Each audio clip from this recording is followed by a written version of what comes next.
Bonjour à tous mes petits pharmaciens. Aujourd'hui, on va vous parler de chromatographie de partage centrifuge. C'est une technique qui nous a été présentée par Marina Cristinada et qui va nous être présentée par Raphaël Aknin Bonjour tout le monde. et Maxime Révise, Bonjour à ainsi que tous. Noah Cohen. Alors, cette technique, on a pu la découvrir au sein du laboratoire de pharmacognosie, chimie des substances naturelles, qui est à la faculté de pharmacie. Et donc, on a pu rencontrer l'équipe PNAS, produits naturels, analyse et synthèse. Alors, les petits pharmaciens, cette technique elle a été développée par la firme japonaise Sankei en 1982. Elle est notamment utilisée pour la séparation des métabolites d'un composé naturel. Ça nous sera expliqué par Maxime. Et elle est utilisée pour la séparation des composés de synthèse qui sont en mélange. Le point important, c'est qu'elle respecte la chimie verte. Et ça va nous être présenté par Raphaël. En ce qui concerne les applications de cette méthode de chromatographie de partage centrifuge, donc en premier lieu, on a les extractions et la purification des produits naturels, donc comme tout ce qui est plantes médicinales et composés bioactifs, dont on parlera plus tard en exemple à la fin de la vidéo. L'industrie pharmaceutique pour la purification des médicaments, les alcaloïdes et les antibiotiques. Et enfin, en industrie chimique et agroalimentaire, donc pour tout ce qui est séparation des lipides, colorants et pesticides. Donc là aussi, on a un autre exemple en article en fin de vidéo. Donc la chromatographie de partage centrifuge, on le verra plus en détail à la fin de la vidéo, ça respecte certains principes de la chimie verte, mais d'autres principes ne sont pas forcément respectés. On verra ça plus tard. Donc concrètement, qu'est-ce que c'est la chromatographie de partage centrifuge? C'est une chromatographie liquide-liquide de deux phases qui ne sont pas miscibles. Donc il n'y a pas de support solide dans cette chromatographie, il n'y a pas de silice. Cela permet, comme on l'a dit, la séparation des composés selon le coefficient de partage. Donc le coefficient de partage, c'est tout simplement le rapport entre la concentration dans la phase stationnaire sur la concentration dans la phase mobile. Et en fait, cette technique, elle est comparable à des ampoules à décanter mises en série, comme donc une suite de toutes petites ampoules à décanter. Il existe deux modes en fonction de ce que l'on souhaite faire, en mode ascendant et en mode descendant. Et donc, logiquement, le soluté qui a la plus grande affinité pour la phase mobile sera élu en premier. Ce qui est bien donc avec la chromatographie de partage centrifuge, c'est une méthode qui est adaptable en fonction de l'objectif que l'on souhaite atteindre. Par exemple, donc pour l'industrie pharmaceutique, comme ma collègue scientifique en parlait, si on souhaite atteindre une haute pureté, il est possible d'adapter les composants, les réactifs et le mode d'utilisation pour atteindre une meilleure pureté. Et enfin, donc, on pourra aussi adapter donc toute la méthode en fonction de la nature des molécules à purifier, donc leur polarité, leur ionisabilité et leur fragilité. Donc, qu'est-ce qui se passe à l'intérieur? Comment ça marche? C'est très simple. Donc, comme on peut le voir sur la photo de droite, à l'intérieur de l'appareil, c'est un rotor donc qui tourne de 1000 à 1500 tours par minute, sur lequel donc est empilée une succession de disques. Et chaque disque, comme on peut le voir sur la photo du en dessous, est gravé donc d'un certain nombre de cellules. Et donc, ces cellules correspondent, comme j'ai dit, à des mini-ampoules à décanter. Ça marche de la même manière, mais on le verra juste après.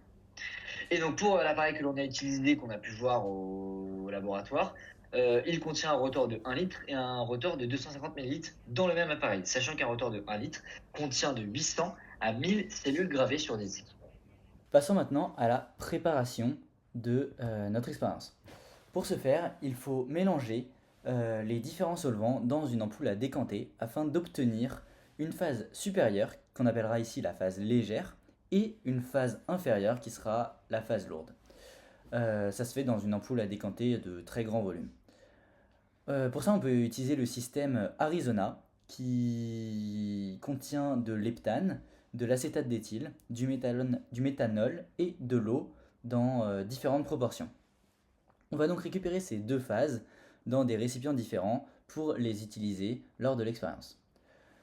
On solubilisera aussi notre échantillon dans un mélange de ces deux phases. Maintenant, entrons dans le vif du sujet avec ce qui se passe à l'intérieur de l'appareil. Donc, on va d'abord faire passer notre phase stationnaire, comme on le voit en haut à gauche, avec l'iconographie en bleu. On a ensuite la phase mobile qui va passer, comme on le voit en haut à droite, et lorsque celle-ci atteint l'équilibre, on aura la phase mobile qui sort de la CPC. Pour séparer les composés, on fera passer notre échantillon avec de la phase mobile, et on voit qu'ici les composés violets sont plus affins pour la phase mobile puisqu'ils sortent en premier, alors que les composés verts sont retenus par la phase stationnaire, donc ils sont plus affins pour celle-ci. Maintenant, pour récupérer l'ensemble des composés, on va passer à deux autres étapes qui sont donc l'étape d'extrusion, dans laquelle on fera passer la phase stationnaire afin d'éluer avec elle l'ensemble des composés qui seraient restés présentes dans celle-ci. Et on va aussi faire un rinçage avec le plus souvent de l'acétone pour vraiment récupérer l'ensemble des composés qui pourraient rester. Maintenant, on va se poser la question de pourquoi la force centrifuge. Donc, elle va servir à l'immobilisation de la phase stationnaire et donc empêcher son entraînement par la phase mobile. On va aussi avoir une stabilisation de l'interface liquide-liquide qui améliorera l'échange entre les phases. Et pour finir, la force centrifuge servira aussi à optimiser le partage des solutés en améliorant ainsi la séparation en fonction du coefficient de partage K, comme on l'a vu précédemment. On peut utiliser deux modes, à savoir le mode descendant et ascendant. Le mode descendant permettra majoritairement de séparer les molécules polaires avec une phase stationnaire qu'on dira légère et la phase mobile qui sera la lourde. Pour la phase ascendant, ce sera l'inverse et ça permettra donc de séparer majoritairement les molécules les plus apolaires. Passons maintenant à l'analyse. Qu'est-ce qu'on a dans ces différents tubes une fois que la CPC a fait son travail? Donc soit on a une analyse continue par UV ou spectromètre de masse, mais dans le cas du laboratoire, cette option n'était pas disponible et donc l'analyse se fait manuellement par des plaques CCM. Alors, mes petits scientifiques, pour que ce soit plus concret, on va vous présenter avec ma collègue Noah deux articles qui utilisent notamment cette chromatographie de partage centrifuge. Alors, par exemple, elle est utilisée dans l'extraction de la galantamine. C'est un médicament qui est utilisé pour la maladie d'Alzheimer.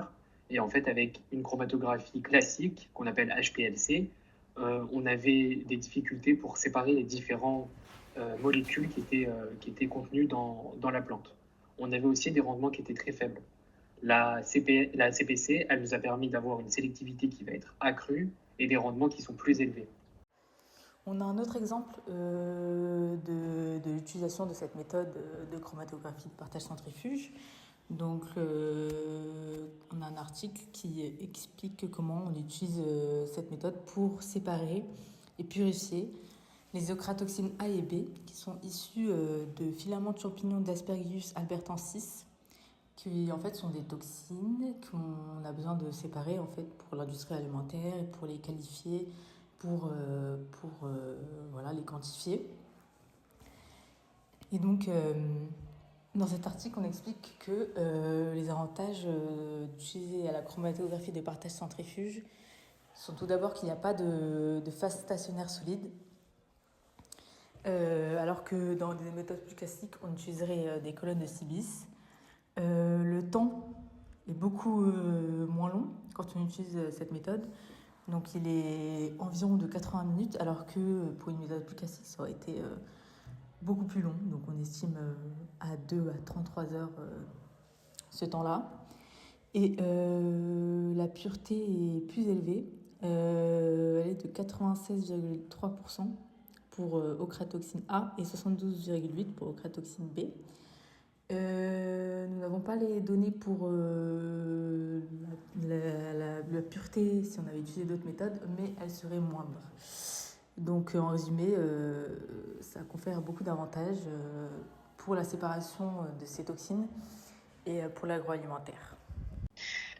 Pour conclure sur la chromatographie de partage centrifuge, on a pu voir qu'il y avait donc de nombreux avantages. Donc dans un premier temps, certains principes de la chimie verte sont respectés. Cela permet d'avoir des meilleurs rendements par rapport à l'HPLC, donc jusqu'à plus de 90% de rendement. Il y a une récupération de 95 voire 100% de la masse injectée, donc de l'ordre du gramme. C'est une technique qui a une très bonne reproductibilité, donc ça c'est bien pour l'industrie pharmaceutique.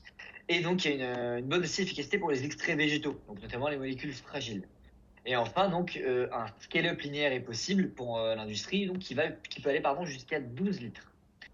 Donc pour ce qu'on disait par rapport à la chimie verte quand on en parlait au début de la vidéo, pour rappel, en fait, la chimie verte, c'est 12 grands principes qui visent à réduire l'impact environnemental des procédés chimiques en minimisant l'utilisation donc de composés toxiques, en réduisant les déchets ou encore en améliorant l'efficacité énergétique. Donc pour ce qui est de la chromatographie de partage centrifuge, elle respecte certains principes donc, que je vais vous énoncer. Dans un premier temps, donc, comme on l'a dit, il n'y a pas de phase solide, on n'utilise pas de style, ce qui fait qu'il n'y a pas de déchets solides. Donc ça, c'est le premier principe qui est respecté. Ensuite, donc c'est une technique qui permet une analyse comment dire, en temps réel, comme l'a dit mon collègue, des composés donc, que l'on élu, ce qui fait donc qu'il y a comment dire, une meilleure, un gain énergétique vu qu'on permet une analyse donc en direct. Enfin, donc pour ce qui est donc du principe de réduction des composés toxiques, ce principe-là est assez controversé. Certains scientifiques diront que, donc, que la chromatographie de partage centrifuge utilise moins de déchets, enfin de composés de réactifs toxiques, comme donc les composés halogénés qui sont utilisés dans d'autres techniques.